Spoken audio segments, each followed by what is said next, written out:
Good evening friends. Welcome to உதய்கள் study centre. இந்த வீடியோவில் நம்ம என்ன பார்க்க போறோம்னா TNPSC group one mains exam பற்றின ஒரு டீட்டெயில்ஸ் தான். ஓகேங்களா, ப்ரிலிம்ஸ் கம் மெயின்ஸ் எக்ஸாம் பற்றின ஒரு டீட்டெயில்ஸ் தான். இன்னைக்கு காலையில் வந்து நமக்கு குரூப் ஒன்னோட நோட்டிஃபிகேஷன்ஸ் விட்டுருந்தாங்க. ஓகேங்களா, 90 போஸ்ட்க்கான நோட்டிஃபிகேஷன்ஸ் விட்டுருந்தாங்க. அது எல்லாமே பார்த்துருப்பாங்க. ஓகேங்களா. அண்ட் வந்து நிறைய பேர் கேட்குற டவுட் வந்து நிறைய பேர் பண்ணுற தப்பு என்னன்னா, இப்போவே வந்து ப்ரிலிம்ஸ் அண்ட் மெயின்ஸ்க்கு வந்து இப்போ வந்து படிக்கிறேன்னு சொல்கிறாங்க. ஓகேங்களா, அது வந்து அது ஒரு பெரிய தவறு. ஓகேங்களா. ஏன்னா இருக்கிறது வந்து நமக்கு 100 டேஸ் தான். இந்த 100 டேஸ்ல வந்து நீங்க முழுக்க முழுக்க ப்ரிலிம்ஸ்க்கு கான்சன்ட்ரேட் பண்ணுங்க. இது முடிச்சுட்டு நம்ம மெயின்ஸ்க்கு பார்த்துக்கலாம். ஓகேங்களா. நமக்கு இதுக்கு முன்னாடி தான் நமக்கு வந்து டைம் நிறைய இருந்துச்சு. அதனால வந்து உங்களுக்கு ப்ரிலிம்ஸ் கம் மெயின்ஸ் ரெண்டுத்தையும் ஒண்ணா ஒண்ணா பேரலா கொண்டு போற மாதிரி நம்ம பிளான் பண்ணியிருந்தோம். ஓகேங்களா, பிளான் பண்ணியிருந்தோம். அந்த மாதிரி அட்வைஸ் பண்ணியிருந்தோம் எல்லாருமே. ப்ரிலிம்ஸ் ஃபர்ஸ்ட் ஸ்டார்ட் பண்றப்பவே மெயின்ஸ்க்கும் சேர்த்து படிக்கிற மாதிரி. பட் இப்போ வந்து இந்த இருக்க 100 டேஸ்ல வந்து நீங்க மெயின்ஸ்க்கு அதிகமான ஃபோக்கஸ் கொடுக்காதீங்க. ஓகேங்களா. ஏன்னா நமக்கு முன்னாடி மாதிரி இருந்தா பரவாயில்ல. இப்போ வந்து நமக்கு எப்படின்னா வெறும் ஒரு போஸ்ட்டுக்கு 20 பேர் தான் எடுக்கிறாங்க மெயின்ஸ்க்கு, ப்ரிலிம்ஸ் டு மெயின்ஸ்க்கு. இதுக்கு முன்னாடிலாம் வந்து நமக்கு 1:50. இப்போ வந்து ஒரு போஸ்ட்டுக்கு ஒரு போஸ்ட் இருக்குன்னா அதில் 50 பேர் வந்து மெயின்ஸுக்கு கூப்பிடுவாங்க. இப்போ வந்து 20 பேர் தான் கூப்பிடுறாங்க. அப்போ இந்த ரேஷியோ வந்து ரொம்ப டிஃபிகல்ட்டாக தான் இருக்கும், ரொம்ப கஷ்டமாக தான் இருக்கும்.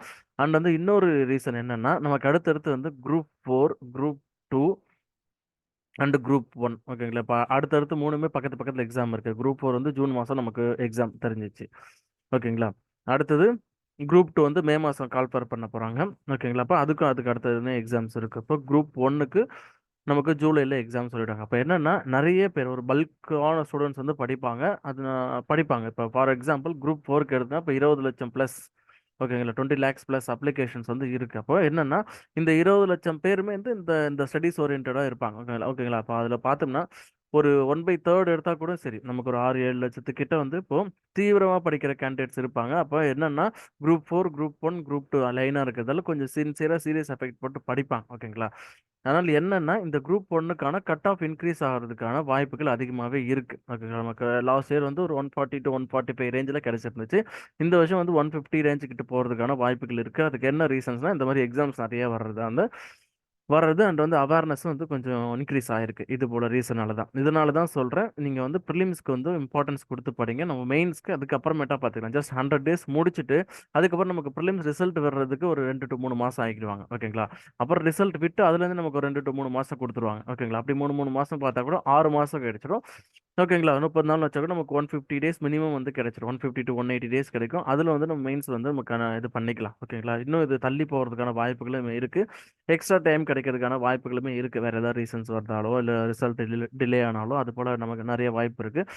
பட் அதை வந்து அப்போ பார்த்துக்கலாம். ஓகேங்களா. அப்போ அதை முடிச்சுக்கலாம். ஓகேங்களா. ரொம்ப ரொம்ப கஷ்டமான சிலபஸ்லாம் ஒன்றும் கிடையாது. நமக்கு சிம்பிளாக தான் இருக்குது. ஓகேங்களா. அது மேக்ஸிமம் இல்லாதப்போ ஈஸியாக முடிச்சிடலாம்.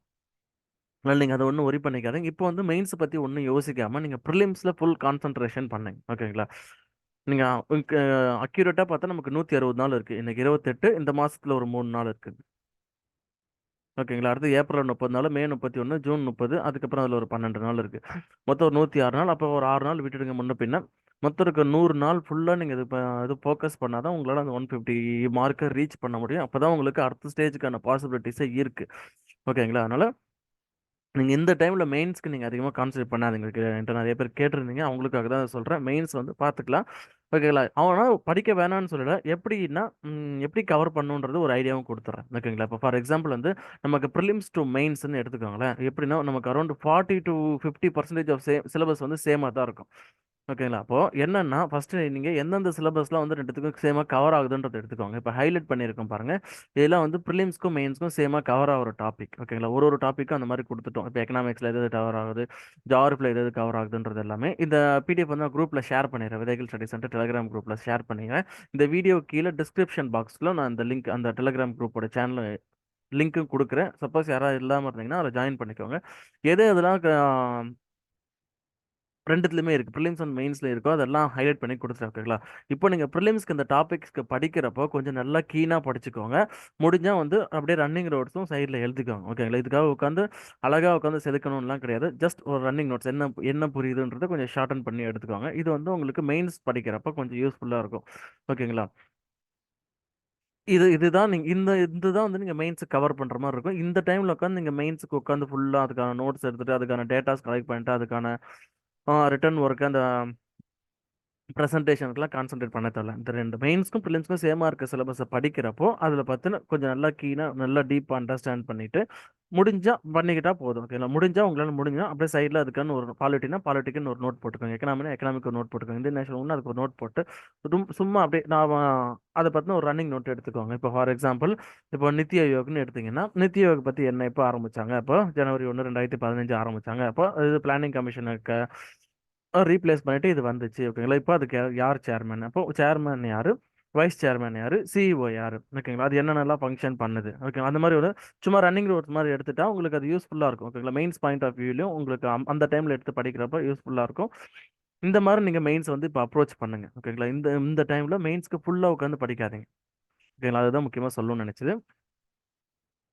சரிங்களா? அந்த பிடிஎஃப் வந்து ஷேர் பண்ணுறோம். எந்த இதில் என்னென்ன கவர் ஆகுதுன்னு சொல்லிட்டு இப்போ சயின்ஸை பார்த்தோம்னா இது ப்ரிலிம்ஸு, லெஃப்ட் சைடில் இருக்கிறது ப்ரிலிம்ஸு.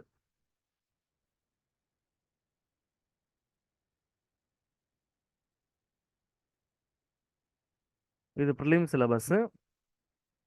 இது வந்து மெயின் சிலபஸ்.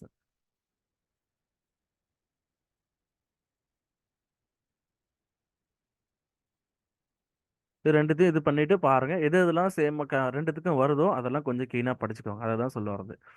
ஓகேங்களா? பாலிட்டியை பொறுத்தவரையிலும் மோஸ்ட்லி எல்லா டாபிக்ஸுமே வந்து கவர் ஆகிடுது. ஓகேங்களா? பாலிட்டியில் டேரெக்டாகவே வந்து கவர் ஆகிடும். சில டாபிக்ஸ் மட்டும் empowerment of women, consumer protection போகிற மாதிரி, ஹியூமன் ரைட்ஸ் சார்ட்டர், இதெல்லாம் வந்து எம்பவர்மெண்ட் ஆஃப் உமன் இதெல்லாம் வந்து இங்கே பாலிட்டியில் கவர் ஆகுது. பட் ஆனால் சோஷியல் இஷ்யூஸில் கவர் ஆகும். ஓகேங்களா? இந்த மாதிரி ஒன்றுக்கு ஒன்று லிங்க் ஆகிருக்கும். அந்த மாதிரி லிங்க் ஆன டாபிக் எல்லாமே வந்து உங்களுக்கு ஹைலைட் பண்ணி கொடுத்துட்டோம். அந்த டாபிக்ஸ் தான் நீங்கள் படிக்கிறப்போ கொஞ்சம் கீனாக படித்தாலே போதும். மெயின்ஸ்க்கு இப்போதைக்கு நீங்கள் டைம் தனியாக அலோகேட் பண்ண தேவையில்ல. இப்போதைக்கு டக்கு டக்குன்னு இந்த சிலபஸை முடிச்சுட்டு ஏற்கனவே நீங்கள் எக்ஸாம்ஸ் எழுதிருந்தாலும் சரி, லாஸ்ட் எக்ஸாம்ஸ்லாம் எனக்கு தெரிஞ்சு குரூப் 1 சர்வீஸில் இருக்கவங்களே வந்து இப்போ டிசிக்கோ டிஎஸ்பிக்கோ எய்ம் பண்ணிட்டு திரும்ப ப்ரிலிம்ஸ் அட்டம்ஸ் கொடுத்தாங்க. அவங்களால கிளியர் பண்ண முடியல. ஓகேங்களா? ஏன்னா காம்படிஷன் ஹெவியாக இருக்குது. ஓகேங்களா? ஆல்ரெடி நம்ம ப்ரிலிம்ஸ் கிளியர் பண்ணியிருக்கோம், நம்ம பண்ணிடலாம்னு சொல்லிட்டு ஒரு அசால்ட்டாக ஒரு இருந்துடாதீங்க. ஓகேங்களா? கண்டிப்பாக போன விஷயத்தோட இந்த வருஷம் காம்படிஷன் அதிகமாக தான் இருக்கும். ப்ரிலிம்ஸ்க்கு கொஞ்சம் ஃபோக்கஸ் பண்ணி அதுக்கு படிங்க. ஓகேங்களா? அதுக்காக தான் அதை ஃபோக்கஸ் பண்ணி சொல்கிறது. ஓகேங்களா? இந்த படிங்க. இது ப்ரிலிம்ஸ் முடிச்சுட்டு நம்ம மெயின்ஸ்க்கு பார்த்துக்கலாம். ஓகேங்களா? இது மாதிரி என்னென்ன சப்ஜெக்ட் என்னென்ன கவர் ஆகுதுன்றது உங்களுக்கு இதை கொடுத்துருக்கோம். அதை எடுத்து பார்த்துக்கோங்க. அந்த டாபிக் படிக்கிறப்ப அது கொஞ்சம் கீனாக அப்சர்வ் பண்ணுங்க. ஓகேங்களா? அண்ட் வந்து வேர் டு ஸ்டடி கேட்டிருந்தீங்க. வேர் டு ஸ்டடி வந்து உங்களுக்கு இன்னைக்கு ஈவினிங் இல்லை நாளைக்கு காலையில் வந்து உங்களுக்கு அப்டேட் பண்ணிடுறேன். ஓகேங்களா? பாருங்க.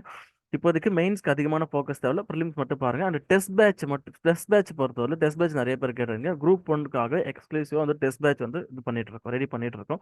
நாளைக்கு உங்களுக்கு ஷெடியூல் வந்துடும். ஓகேங்களா? டோட்டலாக வந்து நமக்கு அரௌண்ட் 25 டெஸ்ட் கிட்ட வரும். 20 டெஸ்ட் வந்து நமக்கு சிலபஸ் வைஸ் டெஸ்ட், 5 டெஸ்ட் வந்து நமக்கு மாடல் எக்ஸாம்ஸ் மாதிரி இருக்கும். மாடல் ரிவிஷன்ஸ் அந்த மாடல் எக்ஸாம்ஸ் மாதிரி இருக்கும். ஓகேங்களா? அண்ட் அதோட ஃபீஸ் வந்து நிறைய பேர் கேட்டுறீங்க. 1000 ருபீஸ் ஆகும். அதுக்கான ஓஎம்ஆர் ஷீட் இது எல்லாமே வந்து சென்ட் பண்ணிடுவோம். ஓஎம்ஆர் ஷீட் இதெல்லாம் வந்து உங்களுக்கு வீட்டுக்கு போஸ்ட்டில் பார்சல் அனுப்பிச்சிடும். ஓகேங்களா? அண்ட் எவ்ரி வீக் வந்து சண்டே வந்து அந்த சிலபஸ் படி சண்டே வந்து உங்களுக்கு டெஸ்ட் இருக்கும். டெஸ்ட் முடித்த உடனே ஈவினிங்கில் வந்து உங்களுக்கு ஆன்சர் டிஸ்கஷன் கிளாஸஸ் இருக்கும். டெஸ்ட்டுக்கான கொஸ்டின் பேப்பர் வந்து எவ்ரி வீக் சண்டே வந்து காலையில் ஒரு 9:45 போல் உங்களுக்கு பிடிஎஃபாக அனுப்பிச்சிடும். ஓகேங்களா? ஓஎம்ஆர் ஷீட் உங்கள் கையில் இருக்கும். இந்த பிடிஎஃப் பார்த்துட்டு நீங்கள் ஆன்சர் எழுதிட்டு இது பண்ணிக்கலாம். ஈவினிங்கில் வந்து ஆன்சர் டிஸ்கஷன் பார்த்துட்டு அதுக்கு அடுத்த அந்த அந்த செஷன் என் பண்ணிவிட்டு நெக்ஸ்ட் வீக்கான கிளாஸஸ் சிலபஸ் அந்த இது படி போகும். ஓகேங்களா?